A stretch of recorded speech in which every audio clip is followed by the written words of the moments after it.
Why did you want to be a coach? Your career was so successful. You could have done anything you wanted after your playing career. Yeah, right? well, the funny story is that at the age of 24 in England, there was a big push for players that were playing the game to get their coaching licenses because it takes a long time. And so myself, my brother, Roy Keane, Ole Gunnar Solskjaer and Ryan Giggs, we signed up for it. And I'll never forget my first session. It was the under-12s academy team at Manchester United.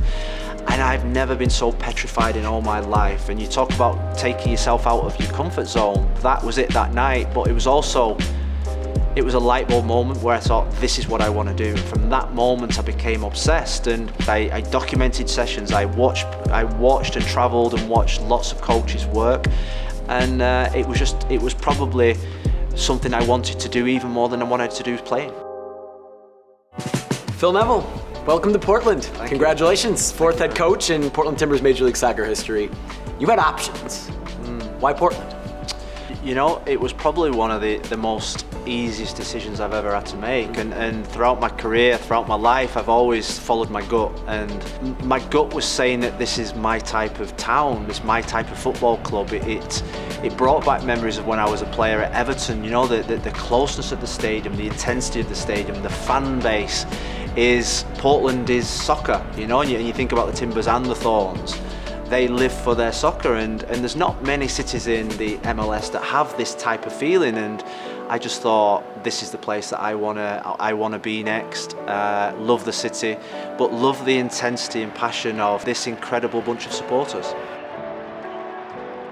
I want to get to know about your journey as a person, as a manager. Let's start with your playing days. You were Manchester United for a decade. You were part of the famous class of '92, won several Premier League titles, won the treble, played for Sir Alex Ferguson, widely considered the greatest manager of all time. What did your experience playing for Sir Alex Ferguson do to shape you to be the head coach you are right now?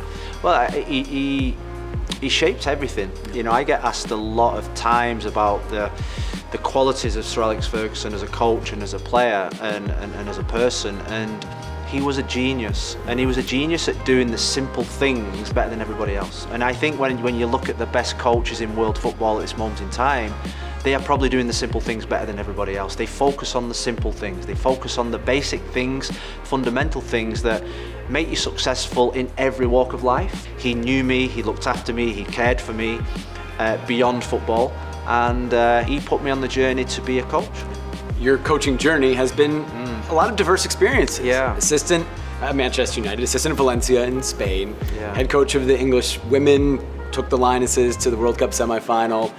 Of course, Inter Miami, recently with the Canadian national team as an assistant. How does that kind of melting pot of experiences, how has that shaped you to where you are right now in your coaching journey? Well, I think when I finished playing, I made a conscious effort that I wanted to be different than the norm of staying in one job or one area or one league. I wanted to experience so many different things. If you look at the list of jobs I've had since I was finished playing football, it's took me to different pathways and different walks of life, but I feel as if that's even made me a better person, but an even better coach. And my history, I like to build, I like to manage a football club. Bringing through young players, I think that's a big part of the identity of this football club. When you see a Portland Timbers player pull on that jersey, and if he was born and bred through this academy, they're going to give more, they're going to fight more, they're going to die. There's a relationship there, there's an identity connection between the academy player and the supporter, and I think that is a big part of my role here. So there will be a pathway from the academy all the way to the first team, and if you're good enough, you're old enough. You speak about your time at Manchester United and your playing career with England national team at Everton. You've lived basically your whole life in the spotlight, right? Especially over there.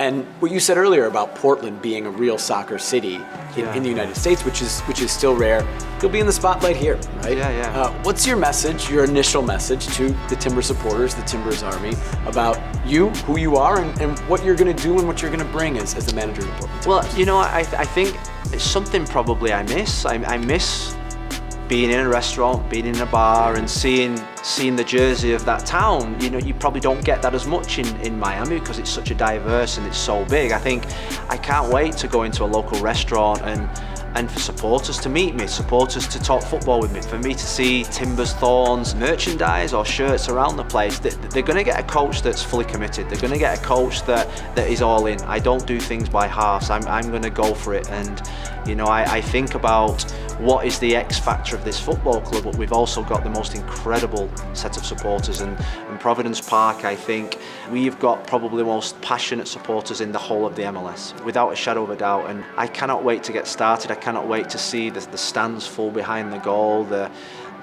goals go in, and the soaring of the wood, and it's just that they're going to get absolutely everything from me, and all I ask in return is for them to trust, to believe, and to support, and I know that they will. You'll be hearing that chainsaw soon enough here at Providence Park. Welcome to Portland, Phil. Thanks for the time.